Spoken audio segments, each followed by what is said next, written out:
Doniphan était un garçon de 12 ans.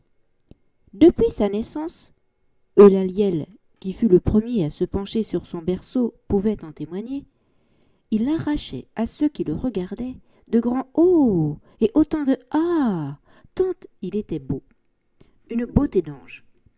Les cheveux d'or, des yeux d'azur, une peau de pêche, et l'air de ne jamais y toucher. Seulement voilà.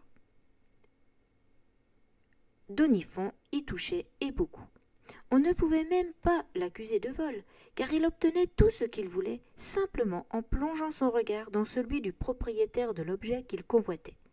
Un léger sourire, un profond soupir, et, comme par magie, on venait lui offrir ce que son insatiable convoitise réclamait.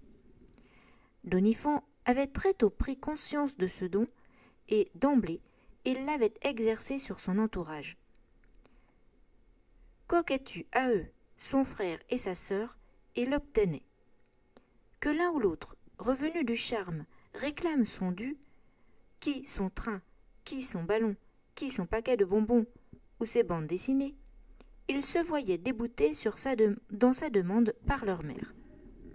Elle n'avait Dieu que pour Doniphan, et elle-même ne refusait rien à cet enfant qu'elle jugeait pour sa beauté comme un cadeau tombé du ciel. À l'école, Doniphan avait étendu son pouvoir.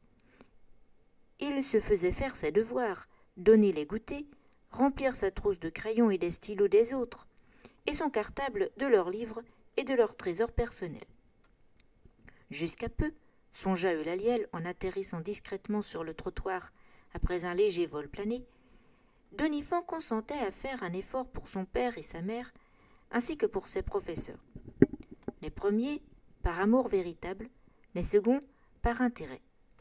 L'année précédente, Eulaliel avait encore pu noter dans son cahier tel baiser sur le front maternel, telle parole consolatrice à sa sœur que ses camarades rudoyaient à cause de lui. Et, de temps en temps, au sortir de la boulangerie qu'il quittait les poches pleines de gâteaux et de bonbons, la boulangère l'adorait, telle friandise à l'enfant qui mendiait devant la porte. Et puis, Doniphan avait eu 12 ans. Ce jour-là, il s'était regardé attentivement dans un miroir, et s'était, à cet instant précis, aimé passionnément.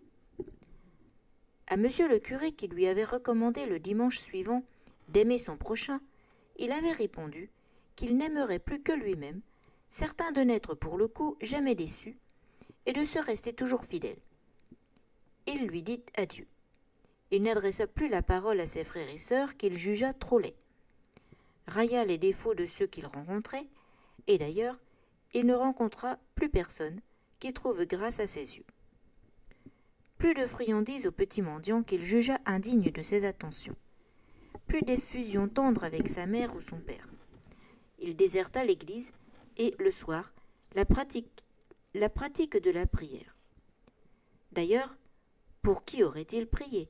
Il obtenait tout ce qu'il voulait, n'avait rien à demander, et le sort des autres le laissait indifférent.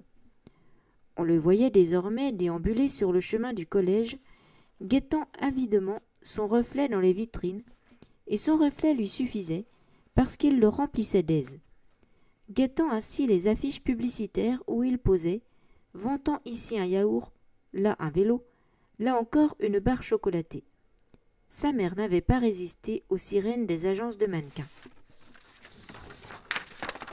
« Comment vais-je m'y prendre ?» se demandait avec appréhension Eulaliel, en suivant de loin son protégé. Comment émouvoir ce garçon fasciné par lui-même, si plein d'autosatisfaction qu'il n'existait aucune place pour rien d'autre en son âme.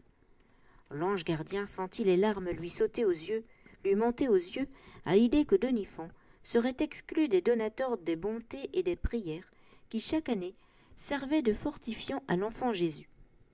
Sans ces grâces, sans les marques d'amour des uns pour les autres, comment l'esprit de Noël pourrait-il se dilater pour se poser cette douce nuit comme un baume sur les hommes et sur le monde? Lui, Eulaliel, serait-il responsable de cette absence? Il tendit l'oreille aux cieux, et l'écho des fifres et des tambourins, qu'il perçut, celui des joies rieuses et des chants cristallins dont il s'était privé par manque de vigilance lui laboura le cœur.